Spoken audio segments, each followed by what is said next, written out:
নমস্কাৰ বন্ধুসকল, মই যোৱা বছৰ এনেকুৱা খা খৰালি দিনতেই এই স্থানলৈ আহিছিলোঁ।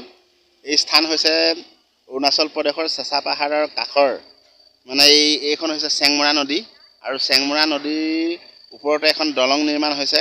গতিকে দলং নিৰ্মাণ কৰাৰ সময়তে যেতিয়া আৰম্ভ কৰিছিলে তেতিয়া মই যোৱা বছৰ আহিছিলোঁ, আকৌ আজি আহিছোঁ।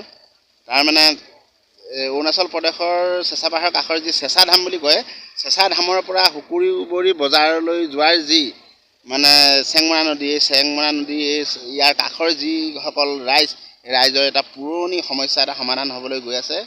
গতিকে ইয়াৰ ওপৰত দলং নিৰ্মাণ হৈ আছে। দলং নিৰ্মাণ হৈ প্ৰায় সম্পূৰ্ণ হওঁ হৈছে। ব'লক আপোনালোকক দেখুৱাই আছোঁ। এইফালে মন কৰক, এইফালে হৈছে চেঁচা ধাম। এই চেঁচা ধামৰ পৰা এই ৰাস্তাইদি, এই নদীয়েদিয়েই এইফালে হুকুবৰী বজাৰলৈ যায়। এই সিপাৰে হুকুবৰী বজাৰ আছে আৰু গতিকে এইফালে পোনে পোনে চাওক চেঁচা পাহাৰ। চেঁচা পাহাৰৰ কাষতে অৰুণাচল, এইফালে হৈছে অৰুণাচল প্ৰদেশ, এইফালে হৈছে অসম। এয়া অসম। গতিকে অৰুণাচল প্ৰদেশ আৰু অসমৰ সীমান্তত চেঁচা ধামৰ পৰা হুকুবৰী বজাৰলৈ যোৱাৰ যি দলং, এইখন দলং প্ৰায় সম্পূৰ্ণ হওঁ হৈছে।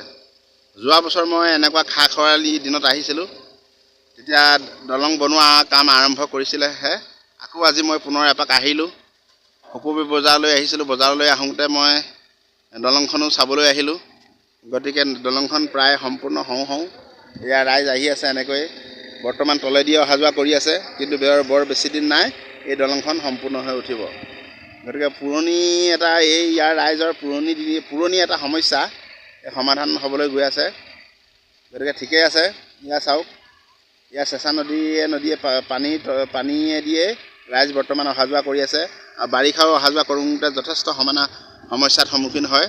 গতিকে এই দলংখন নিৰ্মাণ কৰি যেতিয়া সম্পূৰ্ণ হৈ উঠিলে ৰাইজ যথেষ্ট উপকৃত হ'ব। ঠিকে আছে, ধন্যবাদ। বজাৰত পাই বজাৰৰ মাজলৈ সোমাই আহিছোঁ আৰু ইটো বস্তু চাওঁ, কিনো ভাল বস্তু পাওঁ লৈ যাবৰ কাৰণে। ব'লক দেখুৱাই আছোঁ আপোনালোকক।